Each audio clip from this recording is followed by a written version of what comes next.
और सीधे आपको लखनऊ लिए चलते हैं, जहां सीएम योगी आदित्यनाथ का संबोधन जारी है। पूज्य स्वामी ज्ञानानंद जी महाराज,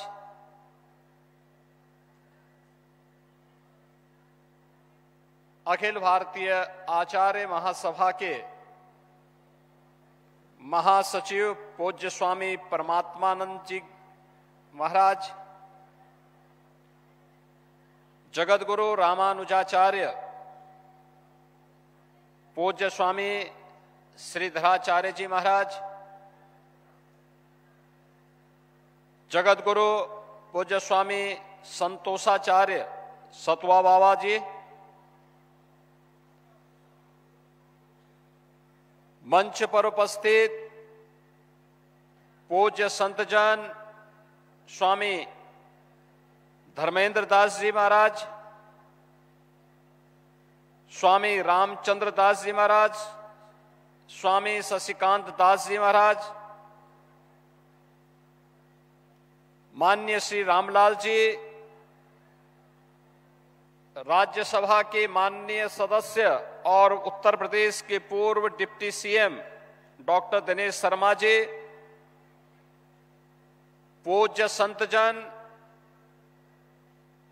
और भारी संख्या में दिव्य गीता प्रेरणा महोत्सव के इस कार्यक्रम में उपस्थित सभी भगवत प्रेमी उत्साही बहनों और भाइयों, मैं सबसे पहले भगवान श्री कृष्ण की पावन जन्मभूमि और लीला भूमि के प्रदेश उत्तर प्रदेश में दिव्य गीता प्रेरणा महोत्सव के इस आयोजन के लिए आयोजकों को हृदय से धन्यवाद देते हुए परम श्रद्धेय सरसंघ चालक जी का इस महोत्सव में हृदय से स्वागत करता हूं, उनका अभिनंदन करता हूं।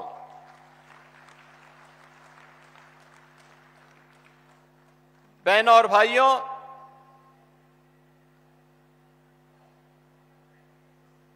दिव्य गीता प्रेरणा महोत्सव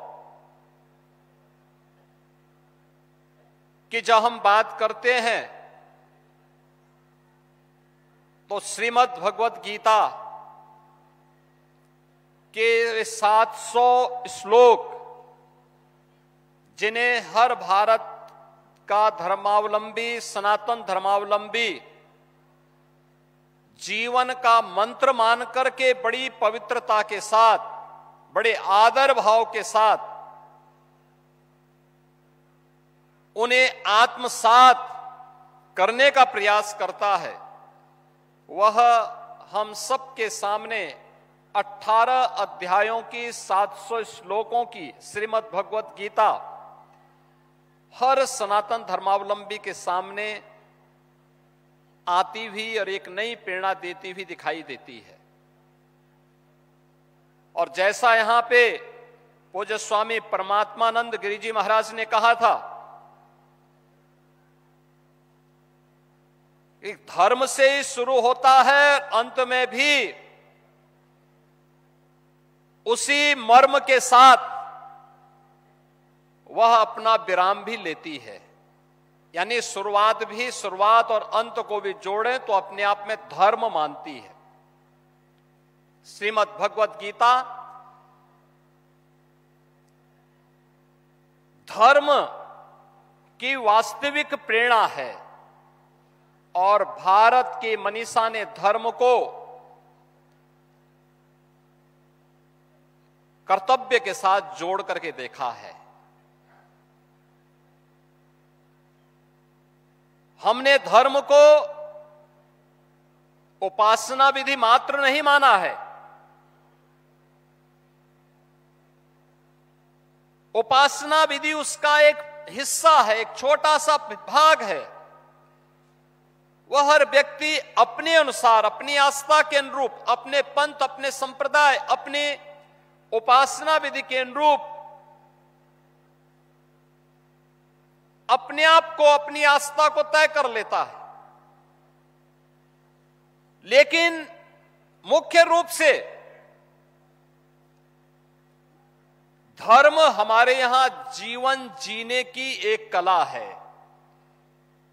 और इसे ही हमने वे ऑफ लाइफ के रूप में कहा है।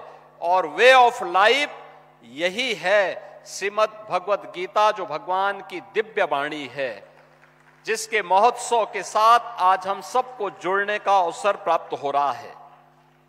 याद करिए, जब पहला श्लोक आता है, धर्म क्षेत्रे कुरुक्षेत्रे समवेता युत्सव, यानी धर्म क्षेत्र से ही शुरू होता। धर्म क्षेत्र दुनिया के अंदर कहीं नहीं होता होगा जहां युद्ध का मैदान धर्म क्षेत्र के रूप में जाना जा रहा हो, लेकिन हमारे यहां हर कर्तव्य को हमने पवित्र भाव के साथ माना है।